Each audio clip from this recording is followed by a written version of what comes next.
Jesus. Coloque de pé. Vamos buscar o Senhor nosso Deus. Coloque a mão sobre o teu coração. Isso. Deixa o coração livre. Deixa o Senhor falar no teu coração, Pai. Nós entramos em tua presença, porque tua presença é linda. Tua presença é maravilhosa. Tua presença já se faz neste lugar. E meu Deus, não há outra maneira de reconhecer essa santa presença se não nos achegarmos diante do Senhor, perto, bem perto, a ponto de sentir o toque de suas asas, a ponto de sentir a tua respiração, chegar tão perto, a ponto de sentir o fogo abrasador do Senhor. O teu altar, Senhor, é o lugar que queremos estar, diante da tua presença, com o coração aberto. Queremos nos achegar diante de ti de uma maneira singular, de uma maneira talvez que nós nunca nos achegamos em outro momento. Ah, meu Deus, isso também é viver as grandezas do Senhor, é saber que o Senhor é bom e a tua fidelidade ela dura. A tua fidelidade alcança. Ah, Senhor, olha para dentro de nós com os teus olhares de amor, sabendo que o Senhor é um Deus grande, o Senhor é um Deus poderoso, o Senhor faz infinitamente mais do que pedimos ou pensamos. Olha para o teu povo, olha para o desejo que está dentro do coração, pois a tua palavra assim o diz. Deleita-te no Senhor, Ele concederá os desejos do teu coração. Oh, meu irmão, deleite-se no Senhor. Ele vai conceder o que está dentro do teu coração. E se o teu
barulho do vento, os respingos das ondas do mar. Deixamos de olhar para Jesus, que é o autor e consumador da nossa fé. Mas, Pai, a Tua presença, ela nos dá a garantia de que grandes coisas o Senhor pode fazer. A Tua força, a Tua palavra, nos dá aquela garantia de que grandes coisas precisamos conquistar. Então precisamos tirar os nossos olhos do furacão e entender que no meio do furacão o Senhor também está. Precisamos olhar por fé e não por vista. Visão diária para alcançar. Visão dos destemidos. A visão das grandezas de Deus para nós já foram abertas. Pensar como o Senhor pensa. Entender conforme a Tua palavra nos mostra. Ah, Senhor, nos capacite agora para viver essas grandezas. Nos capacite agora para viver essas grandezas, porque ninguém há do que o nosso Deus. Ninguém é como o nosso Deus. Ninguém é como o nosso Deus. Vai declarando isso. Ninguém é como o nosso Deus. Ninguém é como o nosso Deus.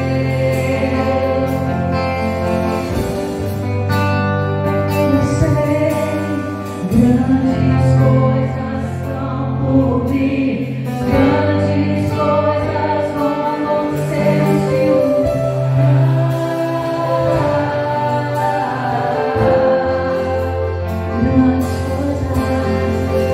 Grandes coisas estão por vir, grandes coisas vão acontecer neste lugar.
Grandes coisas estão por vir, grandes coisas vão acontecer neste lugar.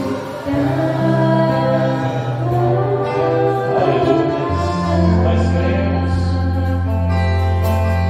Grandes coisas estão por vir, grandes coisas vão acontecer aqui. Contei um pouco dos irmãos sobre a senhora. Daqui a pouco eu vou fazer mais umas 2 perguntas e a senhora pode tomar conta do voltar. Amém? Amém. Bom dia, irmãos. Quem lembra de mim das outras épocas? Glória a Deus. Deus abençoe a vida dos irmãos.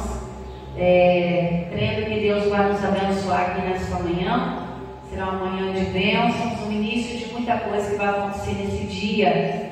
E não tem muito para falar sobre a minha pessoa. Está aí meu esposo junto comigo. A renda de criança foi em casa, né? É pouquinho criança. Eu sou mãe de 5, vivos 3. Né? Muita fé, né? O pastor fala, muita fé, né? Tem que ter fé, irmãos, porque aquilo que Deus abre, só Ele fecha. Ele sabe o tempo, Ele sabe o modo das coisas. Isso também vai fazer parte da nossa mensagem aqui hoje. Eu sou pastora da igreja lá de Coqueiral de Caparica, em Vila Velha. Então, quando vocês forem visitar Vila Velha, façam-nos uma visita, vamos tomar um café juntos e será uma bênção em nome de Jesus. Pastor Leves, mais uma vez é um prazer, em nome de Jesus, e eu acredito que Deus já colocou no coração da senhora aquilo que esse povo precisa receber em nome de Jesus. Eu quero trazer uma mensagem aqui para você, para falar um pouquinho de como ser capacitado para viver as grandezas de Deus na família. É bom que esse seminário começou pela família, porque a família é o pilar, é a base. Se você não começa bem dentro de casa, nada que você fizer fora vai dar certo. Então nós vamos ver aqui em Josué, capítulo 24, abra sua Bíblia por gentileza. Vamos ver aqui 4 pilares, nós vamos aprender dentro desses princípios, 4 pilares para ser um bom alicerce familiar. Começando por você que é a coluna, o Senhor é a base. Vamos ver o pilar, os 4 pilares para você que vai ser a coluna da sua casa. Amém? Diga, eu sou a coluna da minha casa. A base é o Senhor, queridos. Tudo para começar tem que ter uma base. Para iniciar a base. Imagina um terreno, você vai construir a base. Quando você constrói a base, para sustentar uma casa precisa de quê? Precisa de quê? Colunas, e é você. A base da sua família, a base da sua vida, a base da sua casa é o Senhor. Mas a coluna é você. Quem leva o sustento para dentro de casa? Você. Quem resolve o problema lá dentro? Você. Quem aguenta tudo lá? Você. Dentro dessa casa, entre as paredes, portas, janelas. Mas o principal é a base, a coluna e o telhado, que é o Espírito Santo. Nós vamos precisar desses pilares e você vai aprender aqui hoje, neste seminário, a como se tornar um pilar para dentro da sua casa. Que muitas vezes a gente busca por todo mundo e às vezes a gente esquece da gente. Às vezes a gente quer salvar todo mundo, mas não estamos sendo salvos dentro de nós mesmos. E aqui em Josué 24, vamos lá? Vamos ver aqui bem devagar, tá? Não precisa ter pressa não, porque eu moro mais longe. Daqui a pouco o pastor Cleito chega e também mora mais longe. Vamos lá? Josué, capítulo 24, versículo 14. Quem encontrou, diga amém. Quem não encontrou, diga misericórdia. Amém. Vamos ver devagar, nós vamos ficar presos aqui um pouquinho só nesse versículo. Amém? Primeiro pilar. Josué faz um novo concerto com o povo, versículo 14. Agora, neste exato momento, você está na presença de Deus para fazer um concerto pela sua casa. Então vamos ver o primeiro pilar aqui. Agora, pois temei a quem? Ao Senhor. Primeiro pilar, irmãos, para se tornar uma pessoa capacitada para viver as grandezas de Deus dentro da sua casa, na sua família, é o temor. Pastor, o que é temor? Muitos entendem que temor é medo, mas trazendo para a área espiritual, o temor é respeito e reconhecimento a Deus. Quando você tem esse temor de reconhecer e de respeitar ao Senhor, a base já está pronta. Primeira coluna já se ergueu, que é o temor. E aí você coloca o temor, como diz o Salomão, princípio de quê? Sabedoria. Irmãos, dentro de uma casa, eu sei que todo mundo aqui já viveu, eu falo que casa é tudo igual, só muda o endereço e o rosto das pessoas. Se a gente pegar aqui 4 irmãs casadas, começar a falar de marido, eu tenho certeza que o mesmo defeito do meu marido vai aparecer no marido da outra. Se pegar aí 4 homens, né, sentar e começar a conversar sobre filhos, vai aparecer um monte de coisa em comum dos filhos. Falando de coisas em comuns, defeitos, qualidades. Amém? Casa é tudo igual. Família, todas têm problemas, todas são difíceis. É complicado viver com o ser humano, porém, com temor a Deus, que se torna o princípio da sabedoria, o Senhor, Ele entra lhe dando sabedoria para lidar com as questões do dia a dia.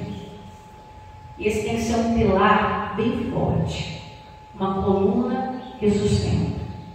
Por quê? Porque você vai precisar de sabedoria para lidar logo no início, quando você forma uma família.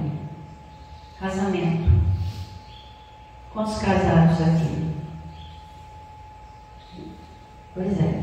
No início do casamento, eu falo que, como eu falei, livro aberto, né? Não posso esconder muita coisa. Mas, início do casamento, lua de mel, sorrisos, fotos, passeios, fora. Mas e dentro de casa? Você sai de uma vida de solteiro e você entra numa vida de casado. Você fazia tudo antes sozinho, e alguns momentos você fazia acompanhado, mas agora você vai ter que fazer tudo junto.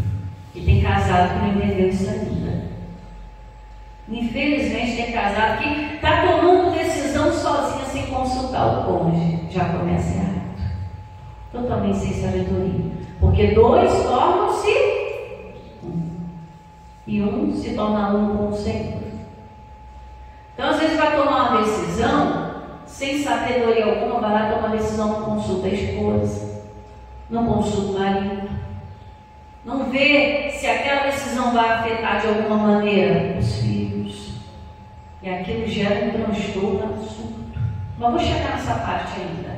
Vamos falar aqui, saindo da vida de solteiro para uma vida de casado, principalmente as moças que gostam das coisas arrumadinhas, né?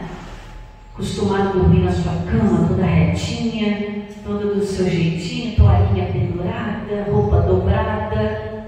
É em casa. E no namoro ninguém vê muita coisa, né? É só ver coraçãozinho, só ver, que lindo, né? Mas quando casa, passa aquele primeiro momento, não. Aí você vai enxergando como é que é a realidade, nua e crua. Aí você vai vendo, casou, passou lua de mel, passou aquele desabafo, mas já está me olhando ali. E aí, casei. Tinha minhas coisas, eu sou uma pessoa muito particular, sou muito reservada, tem gente que não entende isso. Eu sou muito na minha, gosto das minhas coisas eu. E aí eu comecei a ter que dividir com meu marido. Já fiquei assim, meu Deus. Meu marido nunca se perdeu, nunca. Que onde ele ia largar o rastro? Você não pode rir, ele está aqui, está morrendo de vergonha já. Onde ele ia largar o rastro? Chegava no trabalho, sapato, meia, calça. E aí por diante. Então ele nunca se perdeu dentro de casa, porque ele encontrava, lembra da história de João Maria, com as migalhinhas? Ele sempre se encontrava. Meu marido passou por aqui, tirava um copo daqui, tomava banho, toalha em cima da cama, aquilo. Para quem é organizado, se lidar com uma pessoa assim, o caldeirão começa a ferver. Mas aí você vai ter que aprender a lidar com isso. Você não vai poder jogar o cônjuge de fora por causa da desorganização. Mas com sabedoria, você vai apertando o parafuso pouquinho a pouquinho. Aí você começa uns cultos a contar essas coisas, rapidinho começa a guardar as coisas em casa. Hoje eu não tenho mais o que contar. Por quê? Porque eu, numa pregação, peguei de surpresa. Irmãos, meu marido ele ficou vermelho na hora que eu te terminando, né? Mas nunca mais se perdeu. Começou a deixar as coisas no lugar. Mas quando pega uma coisa fora, já sei, vai lá e coloca. Mas tudo é uma questão de você se adaptar. Ninguém nasce sabendo, ninguém nasce com a sua cultura, ninguém nasce com o seu jeito. Mas com sabedoria a gente vai se aprimorando. Eu sou de descendência italiana, como a maioria dos irmãos aqui da região. Ele é alemão, purinho. Deu uma mistura no sangue, puríssimo. E um dia eu fui na casa dele almoçar. Vamos almoçar, conhecer minha família, cultura. Estou falando de cultura, que você tem que ter sabedoria até quando você vai em outra cultura. Aí eu falei assim, eu vou na salada que não erra, né? Você vai comer comida estranha, vai sempre na salada, quebrei a cara. Uma tigelona de alface. Eu não vou errar no alface, né, gente? Se a comida parece estranha, não vou errar no alface. E nós, quando eu botei o alface no prato, eu fui dar aquela garfada. O que tinha no alface? Fala pra mim. Quem dera? Pimenta. Oxi. Açúcar. No alface, irmão.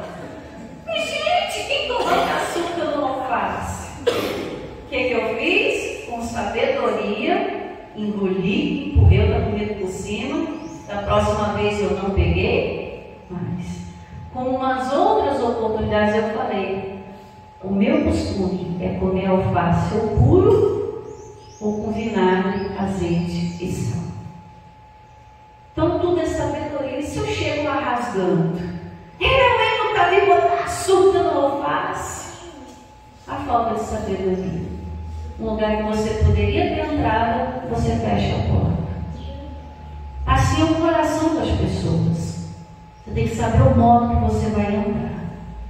E para você saber, você precisa ter algo na sua vida chamada sabedoria. Ninguém nasce sabendo. Você fala, no namoro eu conheci fulano. Você vai conhecendo a pessoa ao longo da vida. Tem pessoas que já têm 30 anos de casado e ainda pode dizer, eu não conheço totalmente meu marido ou minha esposa, meu filho.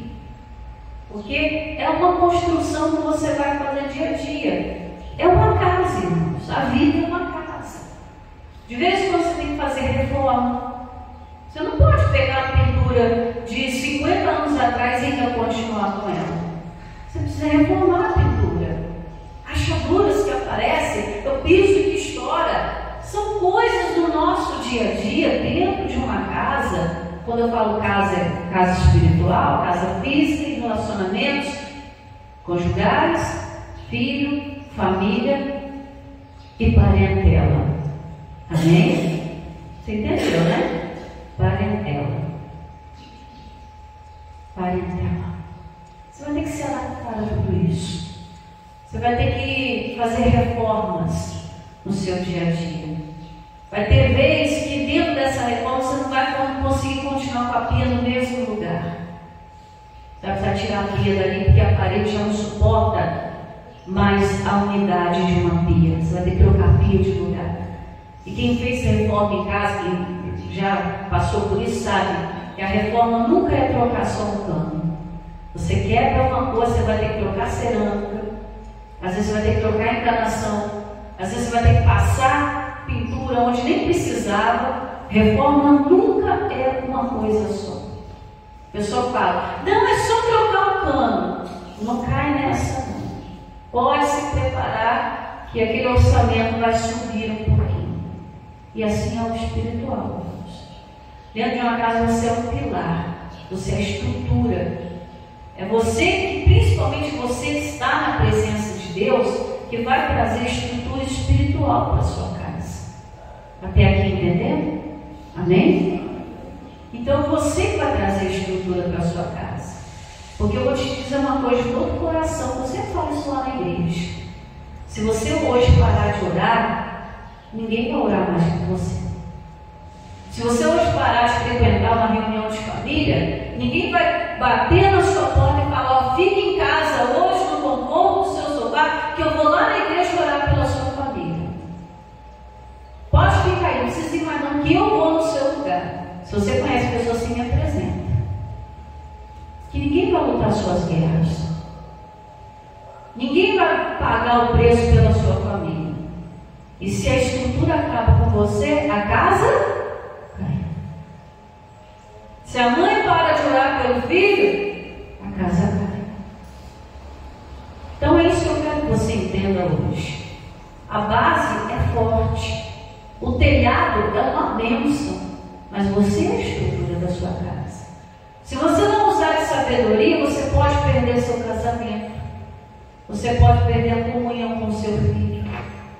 Você pode perder toda uma estrutura por falta de sabedoria. Então, esse pilar, chamado temor, precisa estar com você. Amém? Temor ao Senhor. Ele vai ser o princípio da sua sabedoria. Diga amém. Continuando o versículo 14, vamos para o segundo pilar. Toda vez que a gente voltar, irmãos, presta atenção aqui. A gente vai voltar sempre no início do versículo. Amém? Para a gente não perder a linha do raciocínio.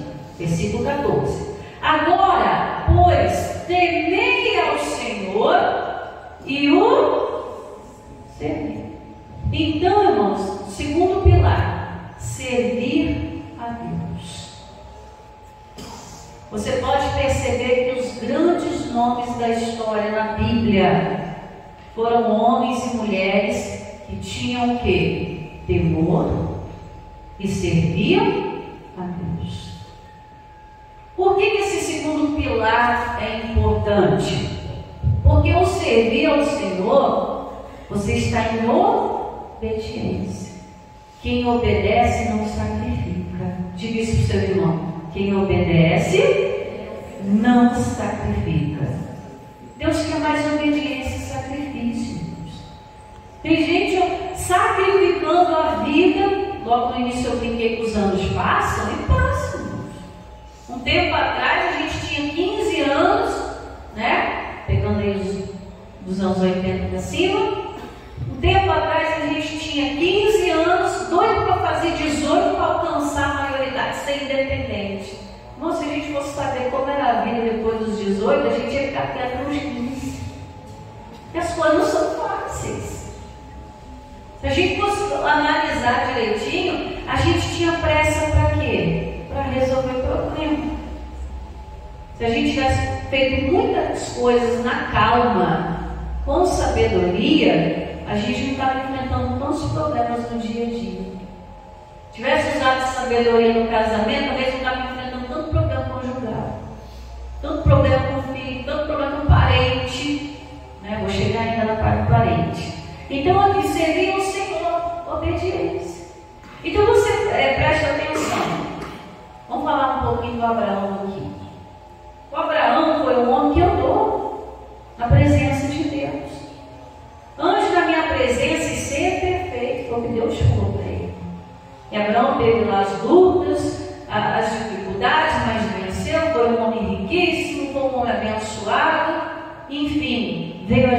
geração de Abraão? Em Isaac. Isaac passou as mesmas coisas que o pai passou. Mas qual foi o segredo? O Isaac se espelhou em Abraão. Você pode olhar lá, capítulo 12 em diante de Gênesis, você vai ver Abraão lutando, conquistando. Aí chega no capítulo 26 de Gênesis, entra Isaac, com a história dele. Já não era a história de Abraão mais, era a história de Isaac, uma outra geração. Hoje você está vivendo a sua história, amanhã seus filhos vão viver a deles. E vai ser situações que você talvez não vai estar. Talvez você não vai poder, se intrometer, a grosso modo, até por benefício. É a história deles. Eles vão construir. Mas se eles não tiverem uma base, como o Isaac teve, eles não vão passar o ano da fome. Por que o Isaac passou o ano da fome? Porque ele lembrou do pai dele, que também passou o ano da fome e venceu. Queridos, quando a gente serve a Deus, a gente está colocando o espelho do céu na terra. Isso que eu quero que você entenda. Um simples ato de você sair da sua casa, a gente está numa região fria, às vezes enfrentar o frio para cá aqui. Meus dedos estão duros aqui, eu sou acostumado, o dedo está duro aqui. Mas o simples fato de você sair, para onde você está indo? Estou indo servir ao Senhor. Ainda que a família, a primeiro momento, não queira, acha até tolice. Feriado, podia estar dormindo, podia estar passeando, podia estar fazendo na igreja. A princípio, talvez falem até assim. Mas à medida que eles veem você servindo, você está colocando o exemplo. Irmãos, não há maior pregação para a nossa casa do que exemplo. Porque às vezes você fala, entra aqui e sai aqui. Ninguém nem dá atenção. Mas quando o melhor jeito de você ensinar alguém é você fazer. Vai lá e faz isso. Mas você não está fazendo. Por que você quer que eu faça? E a maioria das famílias está assim. A gente quer que outros façam aquilo que a gente não está fazendo. Aí você leva um problema para dentro de casa. Uma coisa eu aprendi com um pastor que eu trabalhei, e ele nunca falava de problemas dentro de casa da igreja. Porque o pastor enfrenta problema, tá? Não cai nessa, não. Quem olha assim, o pastor tem a vida boa, não tem nada. Porque a gente tem o nosso problema, o problema do povo que a gente cuida, que Deus confiou em nossas mãos. E aí eu aprendi com esse pastor, não leva problema de dentro da igreja para dentro de casa. O que acontece? Vou dar um exemplo aqui bem grosseiro para você. Aconteceu um problema na igreja, entre irmãos, entre obreiros, um pastor ali. Aí a pessoa sai da igreja. O que ela tem que levar da igreja para casa? Palavra de Deus. Amém? Mas aí ela acontece um problema na porta da igreja. O irmão olhou torto, um falou algo que o outro não entendeu, não gostou. O pastor foi um pouco grosso. Uma situação qualquer. Aí a pessoa, em vez de levar a palavra, ela leva o quê? A ofensa. Aquilo que Satanás sugestionou. Talvez ele foi, mas Satanás mostrou uma coisa que talvez ela está achando que é aquilo. Aí ela vai pelo caminho. Em vez de pelo caminho ela falar a palavra de Deus, ela vai lembrando, nossa, aquela irmã não podia ter me tratado daquele jeito. Eu estou todo dia na igreja com ela. Nossa, o pastor estava ignorante hoje. Eu sei lá se ele tem problema em casa, eu não tenho nada com isso não. Aí ela vai pelo caminho. Aí chega em casa, ela chega diferente. Ela já não está mais acompanhada da presença da palavra. Ela está acompanhada por outras coisas. Aí chega dentro de casa, o que foi, mulher? Eu nem te conto o que aconteceu. Aí conta todo o problema dentro da casa. Está a visão que a pessoa tem na igreja? Que é um lugar ruim. Eu vou lá para ser magoado, para ser maltratado. Só que, irmãos, presta atenção. Na igreja, na escola, no trabalho, na vizinhança, qualquer lugar que você for, você pode sofrer isso. Qualquer lugar. Por quê? Porque o que é a igreja? A igreja é um espaço que se reúnem pessoas. E pessoas pensam diferente. Pensam diferente. Às vezes a pessoa pode estar passando um problema, talvez ela não soube se expressar, a outra já estava, né, um pouco enfraquecida, entendeu errado e já gera um problema. Já era uma situação que devia ser cortada ali na hora. Está arrependido, Senhor, em nome de Jesus, não vou levar isso para casa. Mas às vezes leva o problema do trabalho para dentro de casa. Irmãos, entrou da porta da igreja para dentro, problema lá fora. Entrou da porta para dentro da sua casa, problema tem que ficar do lado de fora. Sua casa tem que ser um lugar de refúgio, lugar de paz. Agora você imagina, o único lugar que você tem para se esconder, que é a sua casa e a casa de Deus, você leva o problema. Vai deitar na cama, fica pensando naquele problema. Aí vem para a igreja, o pastor está falando, bebê, e a pessoa está lá, meu Deus, aquele problema. Você acha que vai espelhar o céu? Não. Vai gerar vontade nas pessoas? Não. Então o erro está, às vezes, nas atitudes que nós tomamos. Porque o diabo é perturbado? É. Mas em Cristo nós somos o quê? Nós que vencedores. Então o diabo não é o problema, irmãos. O problema muitas vezes está em nós mesmos. Que tomamos atitudes erradas. Por falta de temor, de sabedoria. Por não servir a Deus como Ele merece realmente. Para que eu vou ter pressa de ir para a igreja? Minha mãe chega atrasada na igreja dela. É de se pensar. Para que eu vou querer trabalhar? Meu pai sai para o trabalho já reclamando do trabalho, dentro de casa já está reclamando do trabalho que ele vai entrar daqui uma hora. Para que eu vou levar a sério? Aí isso gera conflito dentro de casa, no casamento. Minha família é uma família muito briguenta. Muito briguenta. Melhorou muito depois que a maioria conheceu Jesus. Mas eu vim com uma visão de que eu nunca iria me casar. Eu vi minha avó sofrer no casamento. E minha mãe sofrer no casamento. Os parentes sofrer no casamento.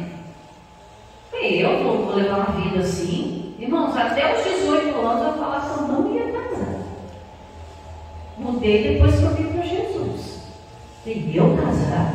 É ruim. Para quê? Para sofrer na mão de homem? Para viver isso aí, viver chorando pelos cantos, magoada. Meu pai nunca me bateu. Nunca. Mamãe eu não vou comentar, não, tá? Mas meu pai nunca me bateu. Você acha que eu vou apanhar na mão de homem? Você acha mesmo que eu vou aceitar? Então eu tinha esse espelho, porque a minha família trouxe esse espelho para mim. Minha família entrava na igreja e saía, entrava e saía. De que minha mãe falou, não, vamos para a igreja. Eu falei, não vou, vai, não vou, você vai. E minha mãe é pequenininha, sozinha. Minha mãe é pequenininha, mas era de opinião. Você tem duas opções, ou você vai para a igreja ou você vai. Você escolhe, ou vai andando ou vai arrastada. Eu fui, vamos passar vergonha. Eu fui. Sentei no último banco. Ela só olhava e eu lá com o pé. Batendo, picando. Doida para sair daquele ambiente. Fomos embora. Graças a Deus que aquele culto acabou. Graças a Deus. Eu não era de Jesus ainda. E minha mãe fumando, indo para a igreja. E para que ela vai para a igreja? Ela carregava um cigarro dentro da Bíblia, irmãos. Acabava o culto. Da maneira dela, ela estava fazendo certo, mas errado. Ela estava me obrigando. Passou um tempo, ela abandonou o cigarro. Domingo que vem é culto de manhã e de noite. E para que 2 cultos, gente? Um só não está bom, não? Fazer a gente acordar cedo. Eu sempre tive problema para acordar cedo, irmão. Sempre. Aí Deus me deu um monte de filho logo para aprender. Aí tá. Acordava resmungando. casamento, minha mãe foi largando o cigarro, foi mudando a maneira dela. As coisas foram, as brigas constantes dentro de casa, foi acabando, porque quando não quer, pois não briga. Minha mãe tinha paz, ainda que meu pai ainda não a tivesse. Então não tinha mais aquelas brigas constantes que tinha. Já não tinha aqueles vícios que antes tinha. Minha mãe, ela me obrigava. Vai lá, acende um cigarro para mim, traz com um gole de café. Se eu não fizesse isso, pequeno, irmãos, 11 anos, 10 anos, 11 anos, se eu não fizesse isso, eu tomava cara na cabeça. Ela ficava nervosa, por causa do vício, por causa do diabo que entrava, e a escovada na cabeça quando entrava. Então aquilo foi passando, foi passando. Então o espelho do céu começou a entrar dentro da minha casa. Quando passou o tempo, irmão, eu me vi caminhando mais de 10 quilômetros a pé com a minha mãe para ir para a igreja, de manhã e de noite. Passou um tempo, eu me vi já dentro da casa de Deus pregando o Evangelho. Uma decisão que eu tomei na minha vida. Eu nunca mais trabalho para o homem, vou trabalhar para Deus. Nunca mais trabalhei fora, irmãos, nunca mais. Trabalho para Deus, trabalho na igreja, trabalho dentro da minha casa. Mas o que? As atitudes foram mudando por sabedoria. O temor a Deus foi aparecendo. Eu vi a minha mãe querendo servir a Deus. E aquilo me motivou a servir. Hoje, quando eu preciso sair, né, surge uma emergência, um pós-parto, né, coisas que acontecem, quem é que segura a igreja para mim? Minha mãe. Ela vai lá, prega. Já ficou quase um ano direto pregando para mim, para algumas situações que aconteceram. Confiança, irmãos. A confiança de hoje, confiança de pegar, deixar as minhas ovelhas que Deus me confiou no problema. Porque eu vi o espelho de Deus na terra, através da vida dela. Então, aquilo que a gente faz, irmão, tem muito significado na vida das pessoas. Então, o servir ao Senhor aqui é aquela luz no fim do túnel. E a Bíblia diz que a gente deve servir a Deus como? Com alegria. Vamos para a igreja. Aí vai, puxando o pé. Com a cara de triste, irmão. Um dia eu fui visitar um lugar, uma igreja de outra denominação, o povo com a cara tão triste. Eu ia com meu marido, por quê? E o povo está triste. Ah, sinal de respeito a Deus, com a cara triste? Tem que servir a Deus com alegria. Se você tem ânimo de sair da sua casa para vir buscar a Deus, ainda que a sua família no primeiro momento não queira, mas eles verão. E quando chegar o tempo da fome deles, eles vão lembrar. Ah, vão lembrar. E lembra, isso é a parte maravilhosa. Lembrar daquilo que a gente fez enquanto estava na face da terra. Amém? Então, servir ao Senhor, a obediência nos traz luz, direção. Talvez você chegou aqui nesta manhã procurando uma luz no fim do túnel para o seu casamento. Talvez você está procurando aqui, a luz no fundo do poço para uma situação familiar. E Deus está te dando. Você precisa se tornar um alicerce dentro da sua casa. Vamos para o segundo pilar? Voltando nisso no verso 14. Agora, pois, temei ao Senhor, serviu com sinceridade. É o terceiro pilar. Sinceridade. Não adianta, irmãos, a gente ter a capa de crente aqui, se dentro de casa a gente tem a capa do diabo. Eu trouxe até uma ilustração à igreja no domingo retrasado, muito simples. Tinha um casal dentro da igreja e um menininho. Era um menininho, um casal com um menininho. E aí o menininho, puxando a barra da saia da mãe, falava assim: mãe, a gente pode morar na igreja? Aí a mãe olhou: não, meu filho, a gente não pode. E ela quieta, a mãe quieta. Aí o menino puxou a barra do paletó do pai: o que você quer, menina? Pai, a gente pode morar na igreja? Para que você quer morar na igreja, menino? É porque aqui na igreja o senhor não bate na mãe. Aqui fica tudo em paz, não tem gritaria. Olha como é que ficou a mente do garoto. Em casa era violência doméstica, era gritarias. Casas que muitas vezes a mentira impera. Eu tive uma situação numa igreja que eu passei, um menininho, sabe? Cuidado com a escolinha da igreja, irmãos. A escolinha da igreja é um baú de tesouro, tá? As crianças contam tudo para as tias. Cuidado. Então, pondera separar de casa. Minha mãe era professora da escolinha numa determinada igreja que eu pastoreei. E aí ela veio me contar no final do culto. Não tem fulaninho, filho de fulano? Ele contou uma situação. Aí o que aconteceu? Eu estava pregando sobre a mentira, ensinando as crianças que o diabo é o pai da mentira, João 8,44, que aquele que conta a mentira, profere mentira, se torna filho do pai da mentira, que é o diabo. E aí o menininho falou assim, e tia, então lá em casa, meu pai é filho do diabo. Aí ela olhou, por que, menino? Porque olha só o que aconteceu, o menino tinha 9 anos, irmãos. Já é entendido sim, 9 anos. Eu falei assim, tia, a gente estava em casa lá no domingo de tarde, a gente foi para casa depois do culto, almoçando, fomos dormir um pouquinho, aí meu pai estava descansando no sofá e tinha o pessoal batendo palma. Aí vai olha da cortina quem é. Aí o menino foi lá da cortina. Pai, é um pessoal que tem umas bíblias na mão. A gente já sabe quem é, né? Aí ele falou assim, vai lá e fala que eu não estou em casa não. Né? Aí o menino olhou, pai, mas você está em casa. Aí fala que eu não estou em casa, só para não atender. E aí, irmãos, o menino falou assim, meu pai mandou dizer que ele não está em casa. Então qual é a moral da história? O pai mentiu, ensinou o filho a mentir, e a mentira foi só se expandir. Ai, pastor, mas é uma mentirinha. Tudo começa um pouquinho. Tudo começa um pouquinho.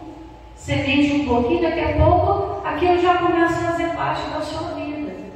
Então a sinceridade é a franqueza, irmãos. Caráter. Isso eu vou falar para esposas, mães, marido, pais.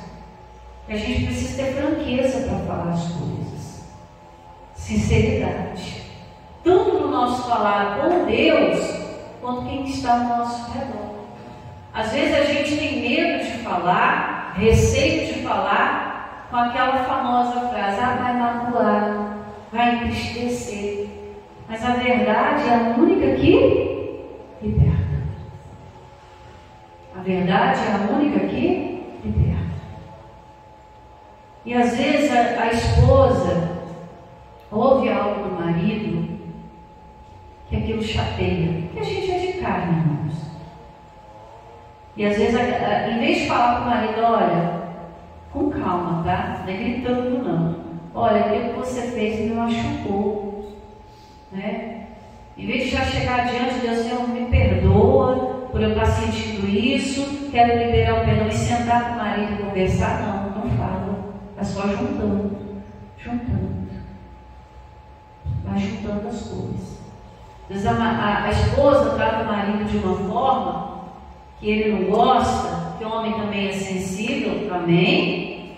Isso é coisa de mulherzinha. Não, o homem é sensível também. O homem também sente. E tirar essa casca grossa, né? E mostrar a sensibilidade. Isso faz parte de uma família, demonstrar. E em vez de sentar com a esposa e falar, aquilo que você falou não é legal. Tem aquele diálogo, sabe?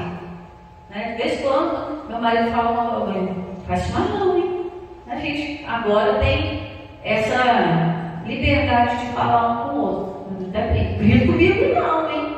Eu até brinco assim com ele. Mas antigamente eu tinha medo de falar.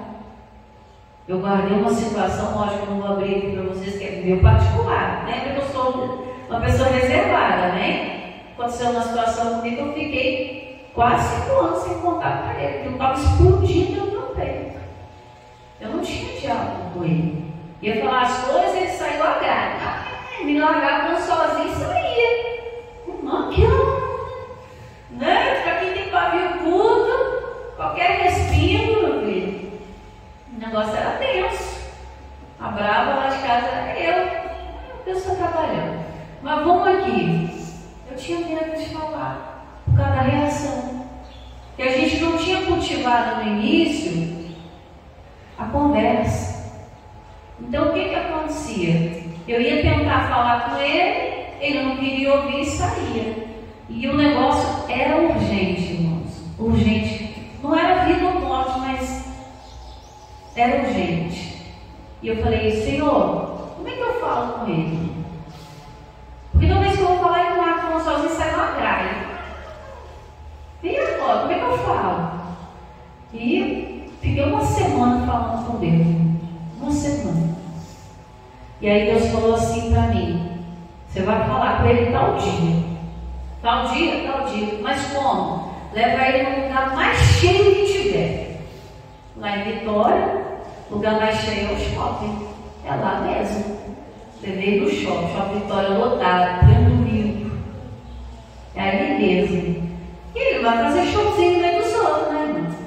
Eu abracei ele pela cintura e falei um negócio chato para te falar. O que é, mulher? Né? Ele já olhou em volta, abracei e falei, ó, aconteceu isso há tantos anos atrás. Eu tinha medo de te falar, chateação para te falar isso. Irmão, sabe qual foi a reação dele? Deu vontade de bater. Por que você não falou isso há mais tempo? Como? Mas hoje não, hoje eu tenho liberdade. Eu chego e falo, ó, isso e isso. Irmãos, isso foi tão libertador. Né? Minha filha está na fase de transição de adolescência. E ela chegou com uns papos estranhos em casa. A gente trocou de escola, com um erro ali, mas enfim. Ela chegou com uns papos estranhos em casa, com umas atitudes estranhas. E ela, você já vai brigar? Eu falei, não vou brigar não, senta aí. Vamos tomar um café junto. Sentei com ela até estranhou. Que café, mãe? Se não é de café, não. Eu falei, senta aí, nós vamos tomar um café. Botei um copo de café para mim, encho o copo aí de café e leite. Dei para ela, conversei com ela por uns 45 minutos. Até ela ficou assim, ó. Até eu fiquei espantada. Mas é algo que eu vim cultivando. Conversei com ela, expliquei, preguei, chorei, ela chorou, mas resolveu. Poderia ter dado uma surra? Poderia. Conceito tutelar, tem conceito tutelar? Mas quem cria filho sabe. Cada um sabe de si, não é verdade? Cada um sabe onde o calo aperta. Não tem esse negócio de envolver ninguém não, é nós acabou. Quem sustenta é você, não é conceito tutelar não. Lógico, você não vai espancar a sua criança. Você não vai espancar a sua casa. Mas enfim, a correção é mesmo. Mas vamos lá. Conversei com ela, chorou. Resolveu, irmãos. E às vezes a gente tem medo de se adiantar. Tem medo de sentar, falar. Então, irmãos, para ter uma família bem alicerçada, você precisa ser um pilar forte. Mas se a coluna rompe, irmãos, vai comprometer toda a estrutura da casa. E a família que era para ser uma bênção, pedaço do céu na terra, passa a ser o quê? Um inferno na terra. É família que não tem cara de família. É filho que não respeita a mãe, que não respeita o pai. Na minha época eles tomavam bênção, irmão. Vê se a geração de hoje faz isso. Qual é, tia? O que você quer, vó? Desde quando chamou a avó de você por dia? Você tomava uma surra se fizesse isso. Não, é senhor, senhora, pensa pai, pensa mãe. A geração está perdendo os alicerces. Por quê? Porque o alicerce está rompido. Se a gente não impor essas coisas, não é ensinamento. Quem nos ensinou a ser assim? Chamar de senhor, senhora, respeito. Quem foi que te ensinou? Foi o conceito tutelar? Foi vizinho? Foi seu pai, foi sua mãe. Porque aprenderam com os pais antigamente. Aí chega na nossa vez, a gente quer mudar tudo para modernizar. Essas modernidades demais estragam, irmãos. Para o filho ficar quieto só com o celular do menino, acabou. A geração de hoje não sabe nem olhar nos olhos. Conversa com você assim, né? E quando não tem nada na mão, já com o tique. A geração de hoje não olha nos olhos demais. Almoço de domingo não tem cara de almoço de domingo, porque cada um dentro do seu quarto, em cima de televisão, em cima de smartphone. Acabou, irmãos. Família perdeu o título de de família. Mas por quê? Porque os alicerces estão rompidos. E você precisa começar a ajeitar essa coluna e sua. Amém? Física e espiritual. Vamos aí para encerrar? Então, a sinceridade, não é falar com franqueza, falar abertamente. Mostra o que está errado. Chega para o filho, ó, essa atitude sua não está legal. Chega para o marido, para a esposa, com calma, com delicadeza, com amor. Faça as coisas. Como você está no seu estado físico, emocional. Tem algo te chateando, primeiro fala com Deus. Deus vai te dar estrutura para você falar com o outro. Amém? Versículo 14. Agora, pois, temei ao Senhor, servir com sinceridade e com verdade. Pureza de intenção. Essa é a verdade. A verdade é a realidade dos fatos. E a realidade dos fatos não pode mudar, irmãos. Quando você apresenta os fatos, eles estão ali. Às vezes a realidade dos fatos na sua família é o quê? Um filho rebelde, um casamento frio, tristeza na família. Então você precisa levar essa realidade dos fatos a Deus. Senhor, eu quero a mudança na minha casa. Talvez alguns digam, tarde demais, pastor. Nunca é tarde para Deus. Nunca é tarde para Deus. Diga isso para o seu irmão. Nunca é tarde para Deus. Deus pode mudar um casamento que tem 50 anos? Pode, por que não? Pode mudar como se fosse casado pela primeira vez. Filho que vai estar com 30 anos nas costas, está debaixo do jugo do pai e da mãe ainda? Né? Porque às vezes tem casos, né? A pessoa está solteira e ainda está morando com o pai e mãe. Está com 30 anos nas costas com o pai e mãe, está debaixo do seu jugo? Você é um bom alicerce? Você está andando com Deus, está servindo a Deus com alegria, então Deus está do seu lado. Deus pode mudar o coração desse filho com a verdade. Não adianta a gente mascarar as coisas. Não adianta a gente trazer uma máscara para dentro da igreja de que tudo está bem, chega em casa e tira a máscara e aquilo tudo está uma derrota. Você é de Deus. Você é uma mulher de Deus, um homem de Deus. Você é um servo do Senhor. Você tem o temor do Senhor. Você tem a verdade sobre a sua vida. Então Deus está contigo. Deus não habita no meio de confusão.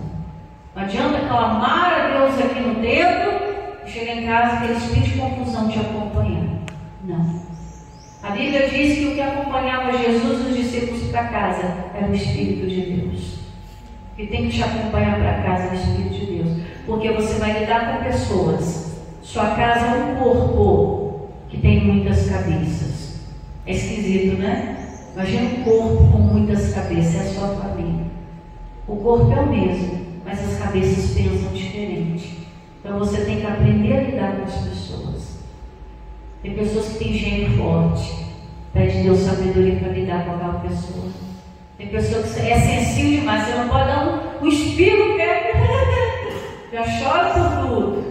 Senhor, dê estrutura para essa pessoa. Tudo é questão de vida com Deus. Você vai aprender a lidar com todo tipo de gente na sua vida, dentro e fora de casa, dentro e fora da igreja, dentro e fora do trabalho, dentro e fora da escola. Se você colocar esses pilares, verdade, em um relacionamento tem que ter verdade. Se você não falar o que te desagrada, você não vai ter coragem de falar o que te agrada. Vai banalizar tudo. Pastor, eu casei e não vivi o sonho do casamento. Pode viver agora. Esquece o passado. Começa uma vida nova agora. Posso trocar de marido? Não. Foi isso que eu disse. Mas Deus pode transformar o coração do marido. Sim ou não? Sim. Se eu for pegar um filho e jogar esse filho rebelde fora, Deus vai me dar outro. Não, Deus pode transformar o filho. Tudo Deus pode fazer. Por quê? Você vai marcar aí? Se não quiser abrir, não tem problema não, tá, irmão? Todo mundo conhece o versículo? Eclesiastes capítulo 3, versículo 1. Todo mundo conhece. Mas se você quiser abrir, Eclesiastes 3, 1, meio da Bíblia, Salmo, Provérbios e Eclesiastes. Tudo tem o seu tempo determinado, e há tempo para todo propósito debaixo do céu. Tudo Começa bebezinho, vai crescendo até se tornar grande. Como os problemas nunca começam grande. Eu trouxe uma live ontem e eu estava falando que um vício nunca começa grande. Ninguém casa hoje para divorciar amanhã. Ninguém entra no trabalho hoje para estar estressado e sair do serviço amanhã. Tudo começa com uns pouquinhos na vida. Eu falei sobre vício. Né? Você entra lá no YouTube, @pastora Daiane Vilela, você vai encontrar essa mensagem lá falando de vícios. E aí, irmãos, nada começa grande. Se você aceita o primeiro grito, amanhã pode esperar o tapa. Se você não mudar as coisas agora, amanhã vai piorar. Com o tempo melhora, não cai nessa não. É você que melhora o tempo. Como? Servindo ao dono do tempo.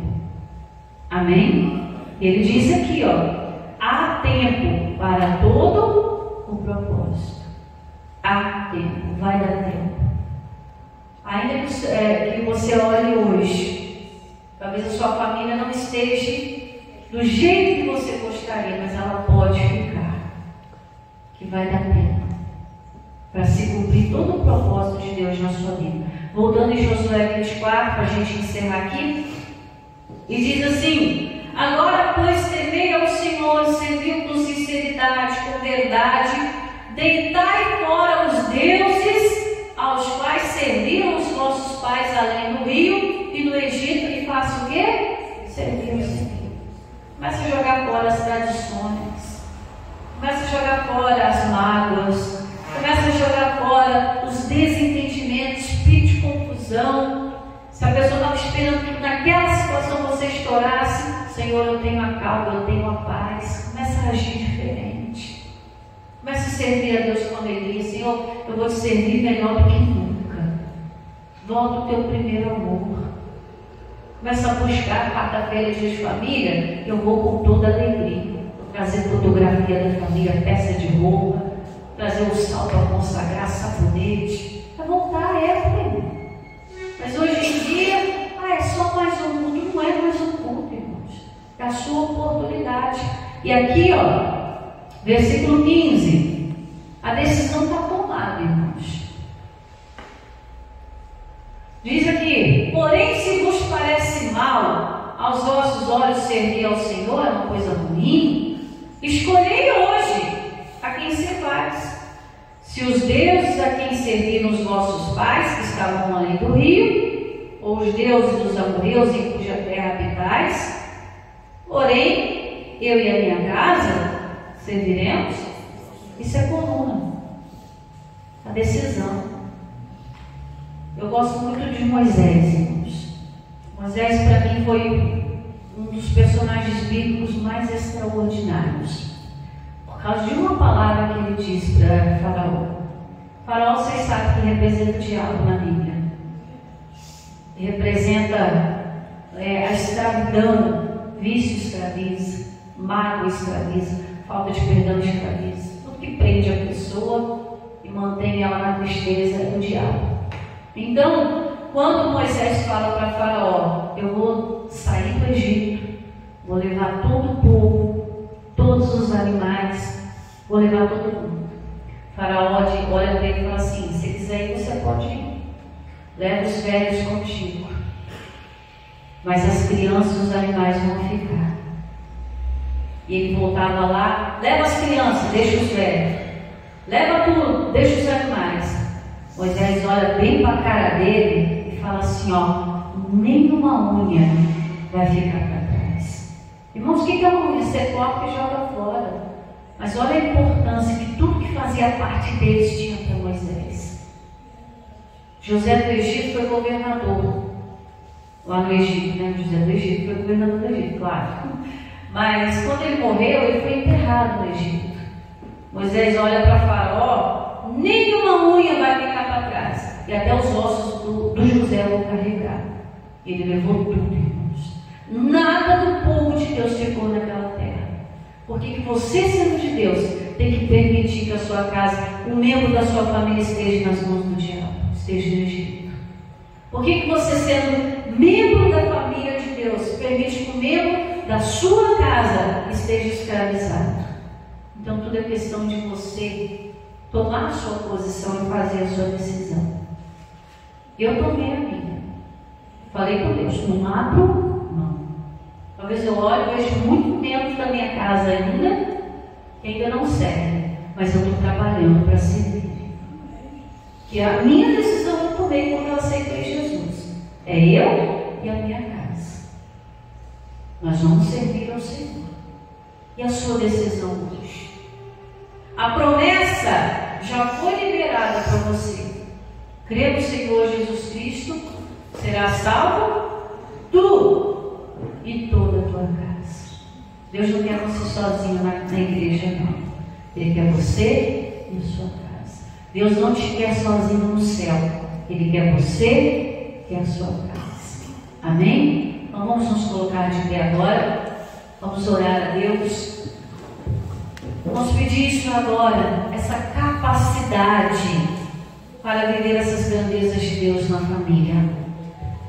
Coloque a mão sobre o teu coração. Senhor, nós aprendemos aqui hoje princípios, 4 pilares para um bom alicerce familiar.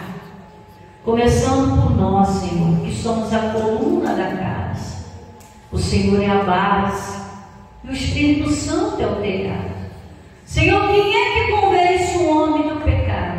É o Espírito Santo. Quem é que faz a obra que converte o coração do pai ao filho, do filho ao pai? É o Senhor que é a base. Mas quem é que apresenta a família diante do Senhor? Somos nós, a coluna. Meu Deus, que essa pessoa entenda que esse pilar chamado temor, que é o princípio da sabedoria, faça parte. Essa parte, meu Deus, de uma das colunas dessa casa. Ela coloca o servir ao Senhor, que é a obediência, como outro pilar. Ela tem a luz no fim do túnel, a luz naquele fundo de poço.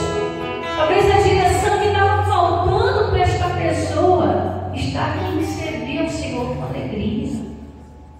Ah, meu Deus, o que falta nas famílias, principalmente nos relacionamentos, é a sinceridade.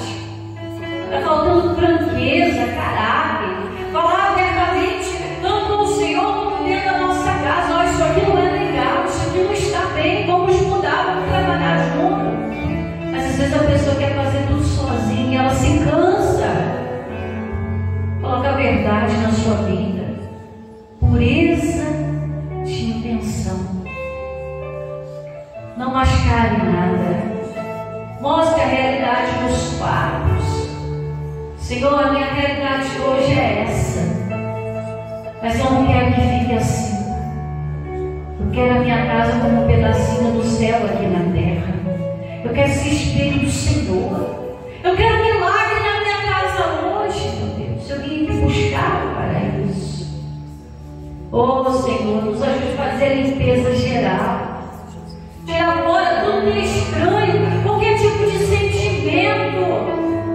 Ah, Senhor, nos ajude.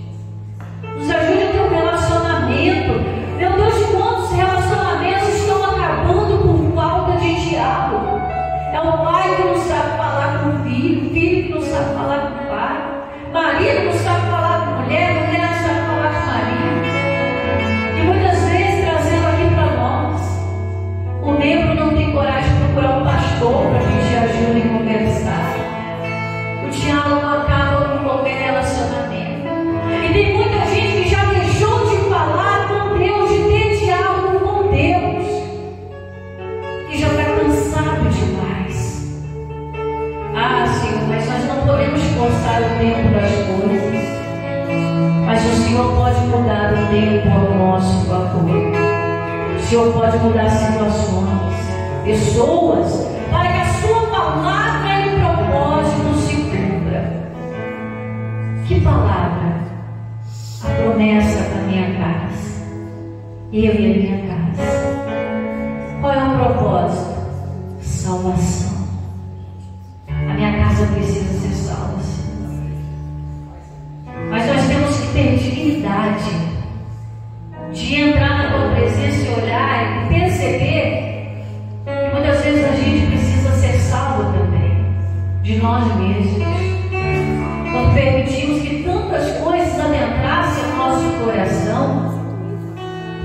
essa intimidade, esse temor, essa comunhão contigo, Senhor. Talvez essa pessoa lutou, mas talvez ela lutou com as formas erradas, as armas erradas.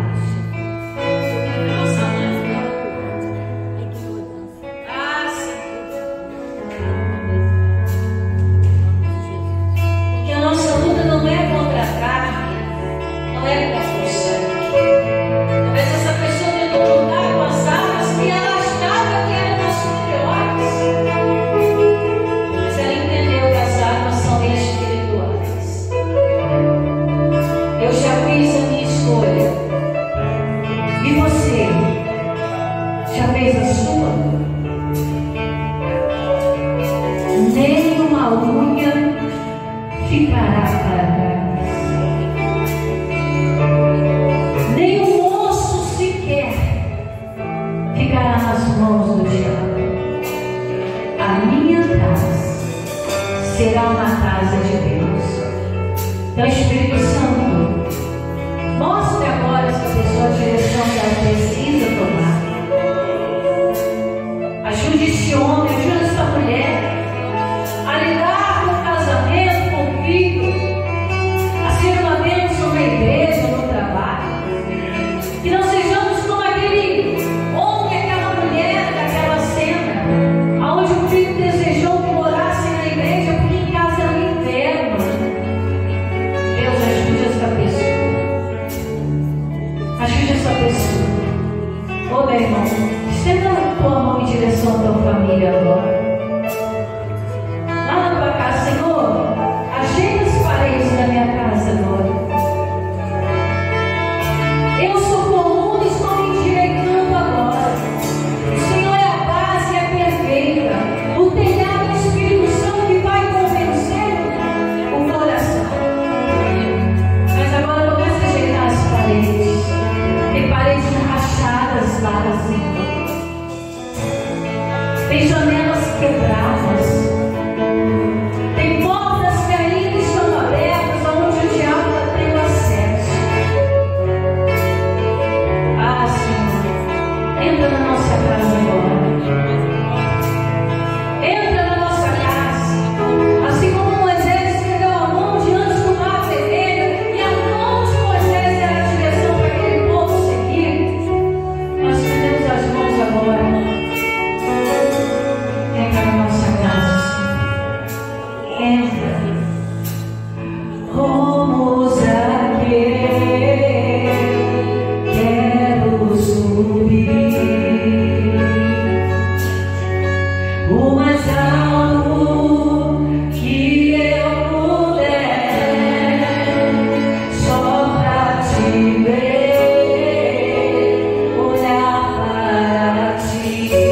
Chama a atenção de Deus para o coração agora e chamar tua atenção para mim. Eu preciso de ti, Senhor. Chega, diga para ele.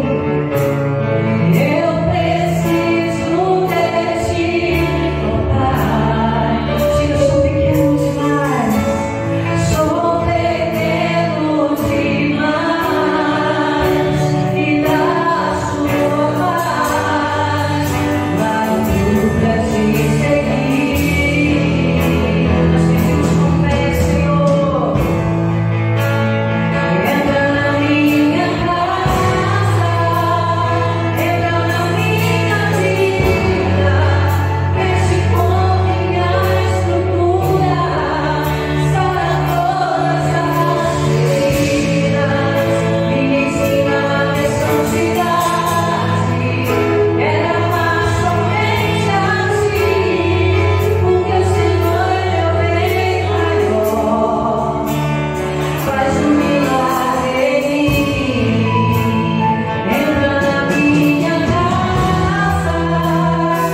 e ergue agora uma coluna forte na fé desta pessoa.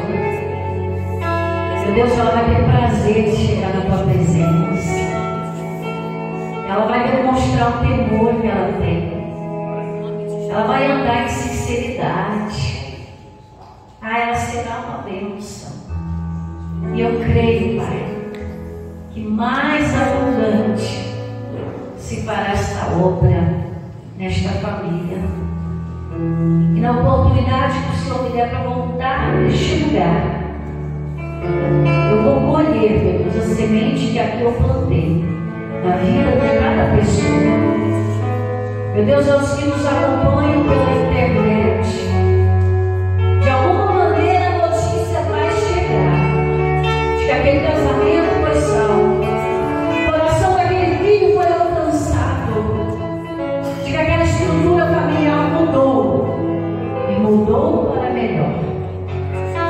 Diga comigo, porque eu, diga com fé, porque eu e a minha casa já servimos ao Senhor com alegria. Então aplauda Jesus nessa manhã maravilhosa. Deus abençoe a sua vida. Glória a Deus. Amém? Ó, assim, ó. Respira aí e vamos trabalhar. Tem muita reforma para fazer dentro da nossa casa. Amém? Vamos pintar as paredes. Vamos mexer na estrutura. Vamos plantar árvores, flores nos jardins. Vamos deixar a nossa casa bonita. Vamos deixar ela florescer. Floresça a tua casa espiritual primeiro. Se fortaleça. Aí você vai conseguir a estrutura que você precisa para a sua família. Amém?